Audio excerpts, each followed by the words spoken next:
12월 4일 오늘의 말씀은 느헤미야 12장 27절에서 47절입니다.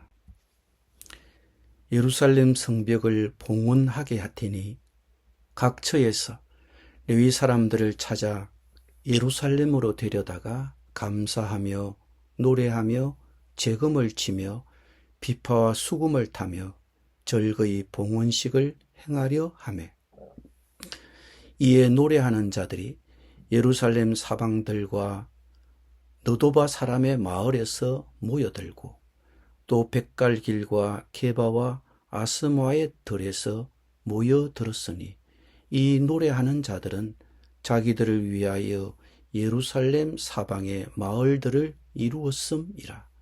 제사장들과 레위 사람들이 몸을 정결하게 하고 또 백성과 성문과 성벽을 정결하게 하니라. 이에 내가 유다의 방백들을 성벽 위에 오르게 하고 또 감사 찬송하는 자의 큰 무리를 둘로 나누어 성벽 위로 대오를 지어 가게 하였는데, 한 무리는 오른쪽으로 분문으로 향하여 가게 하니, 그들의 뒤를 따르는 자는 호세아와 유다 지도자의 절반이요, 또 아사랴와 에스라와 무술람과 유다와 베냐민과 스마야와 예레미야이며, 또 제사장들의 자손 몇 사람이 나팔을 잡았으니, 요나단의 아들 스마야의 손자 mat단야의 정손 미가야의 현손 삭굴의 5대 손 아삽의 6대 손 스가랴와 그의 형제들인 스마야와 아사렐과 밀랄레와 길랄레와 마에와 너다넬과 유다와 하나니라. 다 하나님의 사람 다윗의 악기를 잡았고, 학사 에스라가 앞서서 샘문으로 전진하여 성벽으로 올라가는 곳에 이르러 다윗성의 청계로 올라가서 다윗의 궁 윗길에서 동쪽으로 향하여 수문에 이르렀고, 감사 찬송하는 다른 무리는 왼쪽으로 행진하는데, 내가 백성의 절반과 더불어 그 뒤를 따라 성벽 위로 가서 화덕망대 윗길로 성벽 넓은 곳에 이르고, 에브라임 문 위로 옛문과 어문과 하나넬 망대와 함메와 망대를 지나 양문에 이르러 감옥 문에 멈추매, 이에 감사 찬송하는 두 무리가 하나님의 전에 섰고, 또 나와 민장의 절반도 함께 하였고, 제사장 엘리야김과 마아세야와 미냐민과 미가야와 엘로에네와 스가랴와 하냐냐는 다 나팔을 잡았고, 또 마아세야와 스마야와 엘라살과 우시와 요하난과 말기야와 엘람과 에셀이 함께 있으며, 노래하는 자는 크게 찬송하였는데, 그 감독은 예스라히야라. 이날에 무리가 큰 제사를 드리고 심히 즐거워하였으니, 이는 하나님이 크게 즐거워하게 하셨음이라. 부녀와 어린아이도 즐거워하였으므로 예루살렘이 즐거워하는 소리가 멀리 들렸느니라.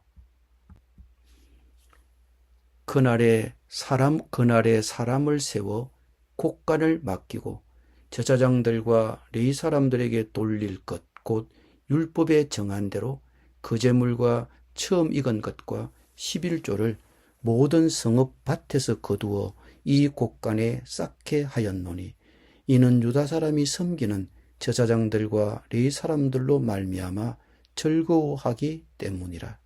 그들은 하나님을 섬기는 일과 결례의 일을 힘썼으며, 노래하는 자들과 문지기들도 그러하여 모두 다윗과 그의 아들 솔로몬의 명령을 따라 행하였으니, 옛적 다윗과 아삽의 때에는 노래하는 자의 지도자가 있어서 하나님께 찬송하는 노래와 감사하는 노래를 하였음이며, 스룹바벨 때와 느헤미야 때에는 온 이스라엘이 노래하는 자들과 문지기들에게 날마다 쓸 몫을 주되 그들이 성별한 것을 레위 사람들에게 주고 레위 사람들은 그것을 또 성별하여 아론 자손에게 주었느니라. 아멘.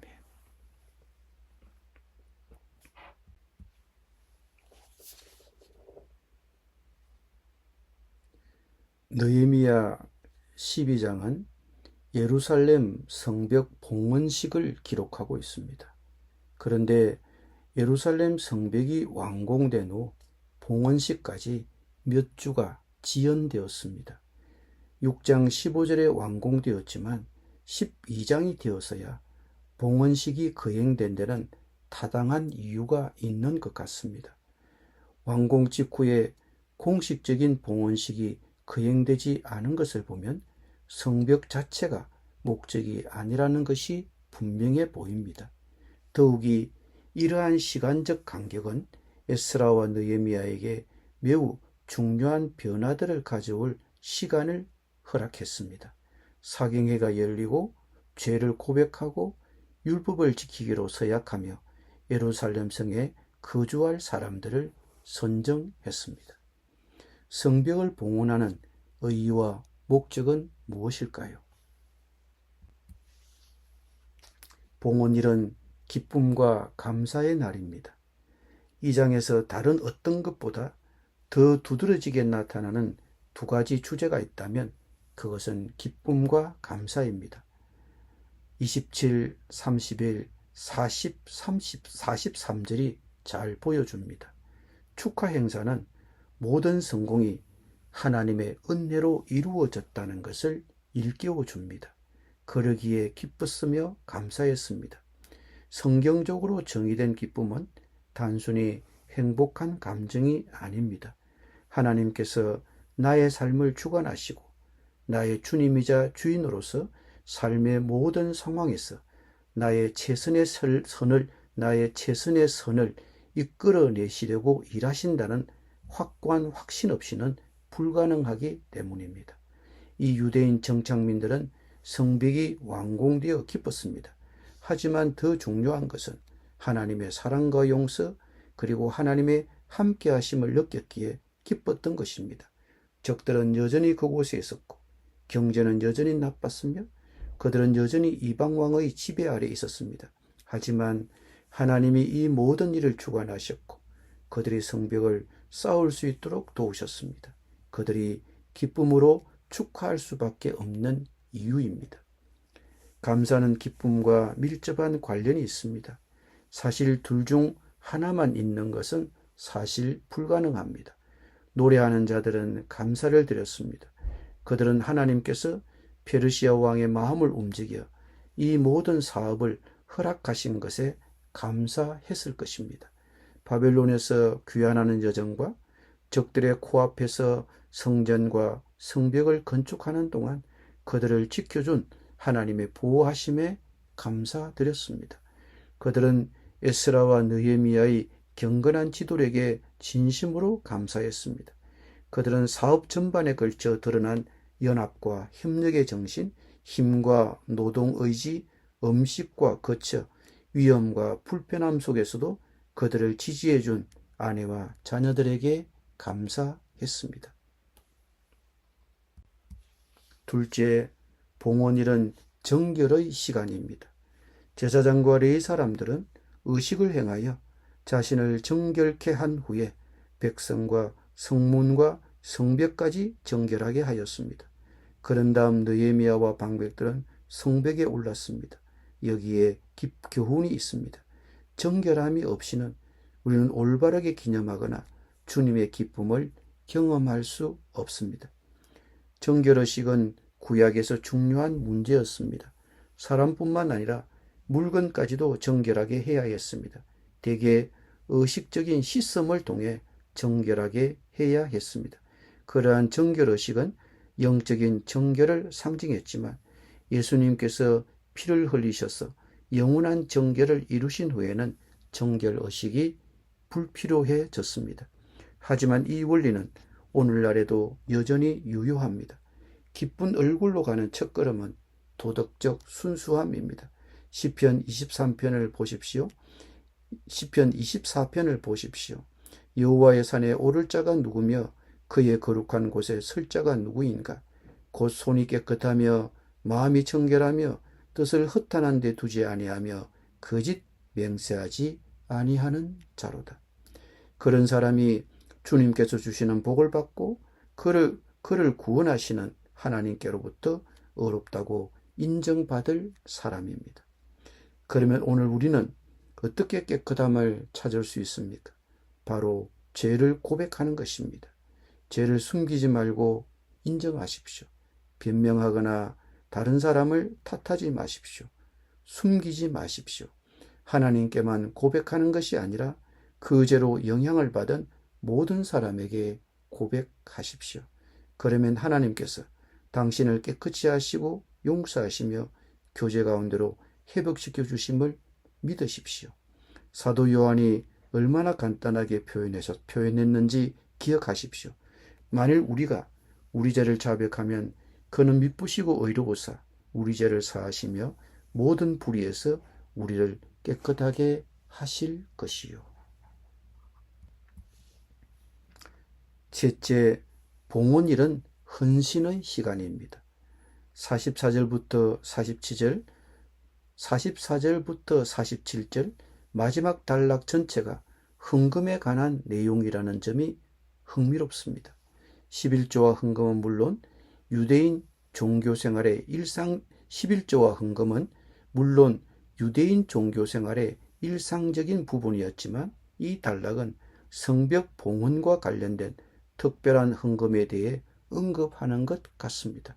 44절에 그때에 헌금과 천열매와 11조를 보관하는 창고를 맡은 사람들이 임명되었다라고 언급되어 있는 것을 눈여겨보십시오. 제 생각에는 그들이 봉헌일에 평소보다 훨씬 큰 헌금을 기대했던 것 같습니다. 너무 바빠서 안내원이 추가로 필요했을 정도였습니다. 이 예물들은 무엇을 위한 것이었을까요? 44절을 자세히 보면 이 예물들은 제사장과 레위인들을 위한 것이었습니다. 유다가 섬기는 제사장들과 레위인들을 기뻐하였기 때문입니다. 좀 더 자세히 살펴보면 이 헌금에 다른 수혜자들로 노래하는 자, 문지기 직책을 맡은 사람들이 있다는 것을 알 수 있습니다. 이것은 백성들이 성전의 정기적이고 지속적인 운영 비용을 충당해야 할 필요성을 인식하고 있다는 것을 보여줍니다. 이 성벽을 짓기 위해 여러모로 희생을 치렀으니 이제 그들은 안도하며 우리는 충분히 할 만큼 했으니 이제 됐다라고 말하기가 쉬웠을 것입니다. 하지만 그들은 그렇게 하지 않습니다. 그들은 제사장들과 레위인들이 먹어야 하고 성전 물품들을 보충해야 하고 해마다 성전세를 바쳐야 한다는 것을 알고 있었습니다. 성전을 보존하고 유지해야 할 그들의 책임과 의무를 인식한 것입니다. 그냥 지어만 놓고 끝내지 않겠다는 다짐이며 결의입니다. 오늘 본문에서 다시 한 번 더 강조할 만한 세 가지 진리가 있습니다. 첫째, 기쁨입니다. 느헤미야서 전반에 걸쳐 많은 고통과 고난이 있었지만 마지막 부분에 이르러 느헤미야 12장 43절이 마치 5번 반복되는 것처럼 기쁨, 기쁨, 기쁨으로 가득 차 있습니다.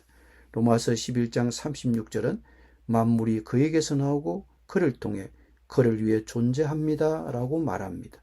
느헤미야는 건축 사업이 하나님으로부터 시작되었고 하나님에 의해 유지되었으며 하나님을 위한 것임을 깨달았습니다. 성벽 봉헌식은 모든 성공이 하나님의 은혜로 이루어졌다는 것을 일깨워 줍니다. 둘째, 정결입니다. 죄를 고백하고 정결해야 기쁨을 누립니다. 셋째, 헌신입니다. 서로 돌보고 섬길 때 하나님의 공동체는 튼튼해집니다. 백성들은 11조와 각종 헌물을 들여 성전 봉사자들을 지원하고 성전을 유지하겠다던 그들의 약속을 성실히 이행했습니다. 기도드립니다. 하나님, 우리의 사역과 사업이 하나님께로부터 시작되었고 하나님에 의해 유지되며 하나님으로 인해 이루어졌음을 깨닫습니다. 하나님이 행하신 이 모든 일에 감사드립니다. 우리 공동체도 서로 돌보고 섬김으로 더욱 견고해지게 하옵소서. 예수님의 이름으로 기도드립니다. 아멘.